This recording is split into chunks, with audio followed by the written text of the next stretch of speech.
11월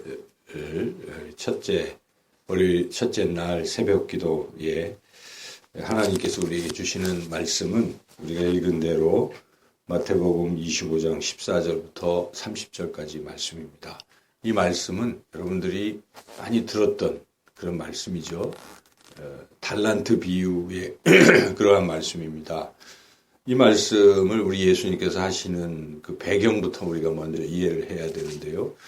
마태복음 이 앞장 24장에서 우리 예수님께서 제자들에게 이 성전 파괴가 임박할 것이다 라는 말씀과 더불어 또한 종말의 때가 있다. 우리 예수님께서 이 땅에 재림하실 때가 있다. 그러므로 그때는 심판이 있을 텐데 그것을 잘 준비해야 된다. 이것을 말씀해 주시면서 어떻게 준비해야 될 것인가 25장에 와서 세 가지 비유의 말씀을 주신 것이죠. 그래서 우리가 들은 대로 열처녀 비유가 있어요. 등불을 준비했느냐 하는 열처녀 비유가 있고 오늘 우리가 읽었던 이 달란트 비유가 있고 그리고 또 한 가지 비유는 양과 염소의 비유도 있죠. 마지막 양과 염소를 구분하는 지극히 작은 자 하나에게 사랑을 베푼 사람들은 양이요 예수님께 한 것이고 그렇지 못한 사람은 염소요. 이렇게 또 각각 양은 영생으로 염소는 영벌에 처할 것이라고 우리 예수님께서 직접 말씀하신 것이죠.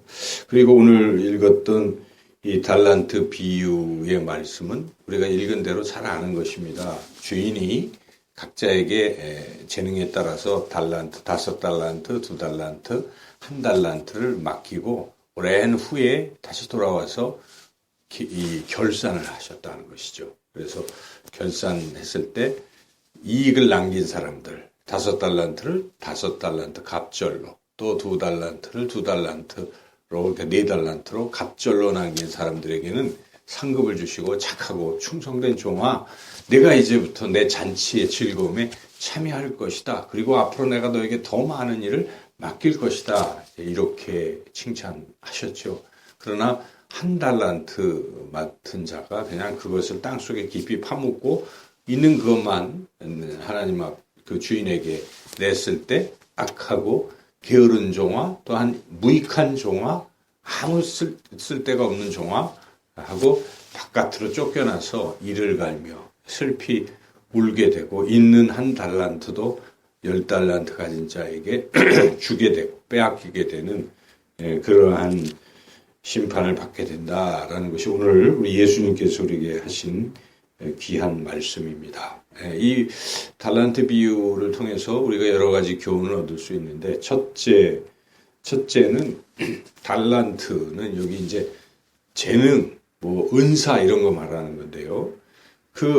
우리가 태어날 때부터 하나님께 받은 은사들이 또는 이렇게 살면서 받은 은사들이 있을 텐데요. 또는 각자에게 맡겨진 사명이 있을 텐데 이 크기는 하나님이 결정하신 것이다 하는 사실입니다. 그래서 어떤 사람은 왜 5달란트를 받을까? 어떤 사람은 왜 1달란트만 받을까?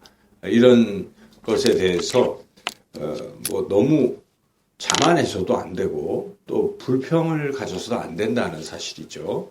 여기 5달란트 받은 사람이 제일 많이 받았는데 그냥 뭐 우쭐거렸다 이런 얘기가 없어요. 2달란트도 5달란트와 비교하면 적잖아요. 또 1달란트보다 많다. 뭐 이런 거 가지고 뭐 했다는 얘기는 없습니다. 그러나 1달란트 가진 사람은 뭔가 불평, 불만이 많았다는 사실을 우리가 짐작할 수가 있습니다. 왜 저 사람들은 다 많이 받았는데 나는 적게 받았을까? 이런 생각을 가지고 불평을 했어요. 불만을 했습니다.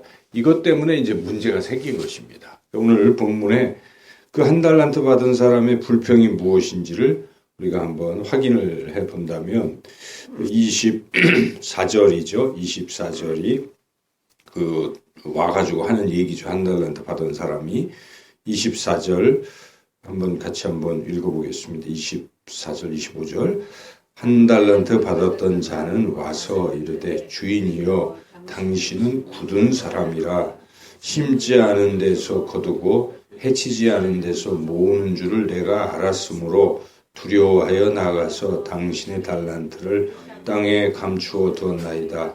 보소서 당신의 것을 가지셨나이다. 네. 여기에 우선 이 한 달란트 받은 사람은 자기 주인을 뭐라고 평가합니까? 무슨 사람이라고 평가합니까? 굳은 사람.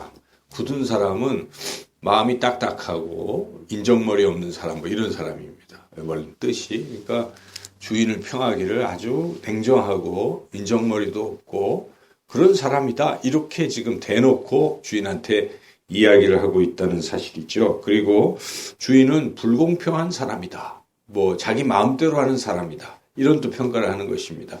심지도 않고 거둔다고 한다면 이것은 뭔가 불공평하지 않습니까? 뭘 심은 대로 이렇게 거두고 이래야 되는데 그런 식으로 강제로 자기 마음대로 심지도 않은 데서 거두고 해치지 않은 데서 모은다. 해친다는 것은 이렇게 풀어 해치는 것이니까 씨를 쭉 뿌리는 것이죠. 씨를 뿌려서 뭘 소득이 나와서 이렇게 씨도 안 뿌리고 그냥 걷어들이기만 하는 이러한 좀 불공평한 사람입니다. 라고 지금 대놓고 와서 시비 걸듯이 이야기하고 있는 것이기 때문에 이 한 달란트 가진 사람 마음속에는 불평, 불만이 가득 차 있었다는 사실이죠. 그래서 주신 그 한 달란트 그냥 팽개치고 땅속에 딱 묻어서 그냥 원래대로 딱 주는 이러한 일을 했다는 것입니다. 행여나 우리가 살면서 이런 자세를 혹시 갖지는 않는가 반성해 볼 필요가 있습니다. 저 사람과 비교해 보면 나는 왜 가진 게 이렇게 없을까?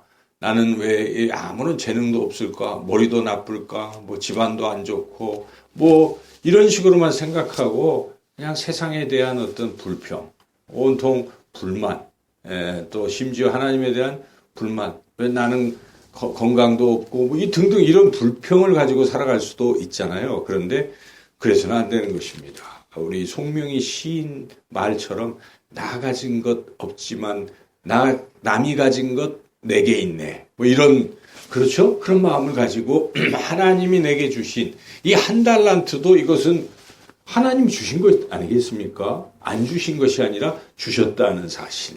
이런 사실에 우리가 뭐 크기를 비교하고 이런 자세는 좋지 않습니다. 교회도 대형교회, 소형교회 이런 일단 크기 자체를 자꾸 비교하는 것 자체가 문제가 있어요. 거기에는 불비평이 담겨 있을 수가 있습니다. 우리는 크기가 중요한 게 아니라는 사실을 알고 가장 중요한 것은 나 같은 자에게도 하나님이 한 달란트를 주셨구나. 이런 감사하는 마음을 가질 필요가 있다 하는 것. 오늘 첫째 그런 교훈을 깨닫습니다. 두 번째 오늘 본문을 통해서 깨닫게 되는 것은 반드시 결산할 때가 있다 하는 것입니다. 여기 그 말씀이 19절에 나오는데요. 함께 읽어보겠습니다. 오랜 후에 그 종들의 주인이 돌아와 그들과 결산할세. 예, 시간은 오랜 후지만 반드시 주인은 와서 맡긴 것에 대해서 결산을 하신다는 사실입니다. 우리에게 이 귀한 재능과 또 물질과 건강과 또 사명과 여러 가지 주셨지 않습니까? 이것에 대해서 결산할 때가 있다는 것입니다. 그런데 문제는 오랜 후기 때문에 잊어버릴 가능성이 매우 높습니다. 우리도 이것을 주의해야 된다는 것입니다. 하나님이 내게 뭘 주셨는데 하도 시간 결산을 중간에 안 하시기 때문에 생각을 안 할 수가 있어요. 맨 마지막에 하시니까. 그래서 어느덧 주신 사명을 잊어버리고 살아갈 수도 있다 하는 사실입니다. 그래서 우리가 결산이 반드시 있다는 것을 알고 중간중간에 저는 우리 스스로 결산을 해보면 좋다는 생각이 늘 들어요. 그래서 해마다 1년의 마지막은 무엇입니까? 결산의 때가 아니겠습니까? 우리 인생에서 사람들은 해마다 연말이 되면 결산을 해보지 않습니까? 올 한 해 내가 뭐 했는가? 나는 제대로 연초에 계획했던 것대로 실천을 했는가? 이런 생각들을 세상 사람들도 하고 있는데 왜 그리스도인들이 하나님께 달란트를 받고 이 사명을 받고 어떤 이런 것을 받았음에도 불구하고 결산조차 안 하고 살아가는가? 이거 잘못된 것입니다. 그래서 우리가 이제 2015년 2달 남았잖아요. 11월, 12월은 어찌 보면 결산의 달이라는 생각이 듭니다. 그래서 깊이 우리가 생각해 봐야 돼요. 연초에 하나님 내게 주신 그 사명을 내가 지금 어떻게 감당했는가를 한번 손으로 계수해보고 결산해볼 필요가 있습니다. 그래서 잘못됐다면 이제 11월, 12월 2달 남았지 않습니까? 마지막 최선을 다해서 이걸 잘 맞춰보자, 이런 생각을 가질 필요가 있다는 것이죠. 마지막에 힘을 좀 내보자.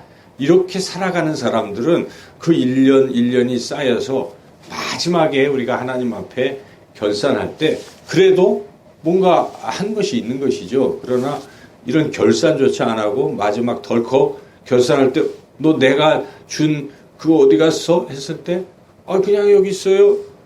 재능도 그대로 썩혀두고 아무것도 안 하고 하나님 앞에 갈 수 있겠는가 하는 것입니다. 그러므로 우리는 이 결산을 그래도 좀 해보면서 살아야 된다. 그 교훈을 우리가 얻게 됩니다. 세 번째 가장 중요한 것이 무엇입니까? 예수님은, 하나님은 무엇을 가지고 결산하느냐? 그것입니다. 결산의 기준이 무엇입니까? 그것은 많은 것을 남긴 것에 있는 게 아닙니다. 준 것에 대해서 얼마나 최선을 다했는가, 얼마나 충성을 다했는가 하는데 있다 하는 것입니다. 5달란트 받은 사람 5달란트, 제일 많이 남겼습니다. 2달란트 받은 사람 2달란트 남겼습니다. 조금 적게 남겼어요. 그런데 5달란트 받은 사람과 2달란트 받은 사람에 대한 평가, 하나님의 그 어떤 축복이 틀립니까? 똑같습니다. 똑같다는 걸 우리가 생각해 봐야 되는데, 여기에 그 21절에 5달란트 받은 사람에 대한 결과, 평가가 무엇입니까? 21절을 읽어보시죠. 그 주인이 이르되 잘하였도다 착하고 충성된 종아, 내가 적은 일에 충성하였으니 내가 적은 일에 충성하였음에 내가 많은 것을 네게 맡기리니 내 주인의 즐거움에 참여할지어다 하고, 똑같이 23절도 똑같지 않습니까? 그래서 눈으로 봐도 똑같은 것입니다. 그러므로 우리는 많은 것을 남긴 것이 중요한 게 아닙니다. 하나님이 내게 주신 것을 가지고 내가 얼마나 최선을 다했느냐가 중요하다는 것입니다. 그러므로 오히려 어떤 측면에서 보면 적게 받은 사람들은 조금만 남겨도 어떻게 됩니까?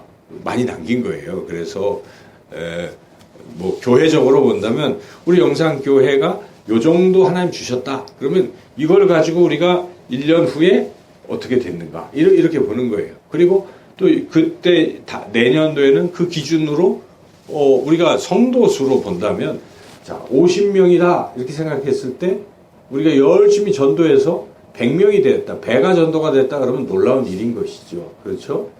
그런데 5,000명인 교회가 배가 전도가 아니라 한 100명 전도했다, 500명 전도했다, 엄청나구나. 그게 아닌 거잖아요. 그러니까 우리가 그러한 크기에 연연해 하지 말고 내게 주신 재능에서 내가 몇 퍼센트를 남기는가, 이런 생각을 가지고 최선을 다해야 된다 하는 것이죠.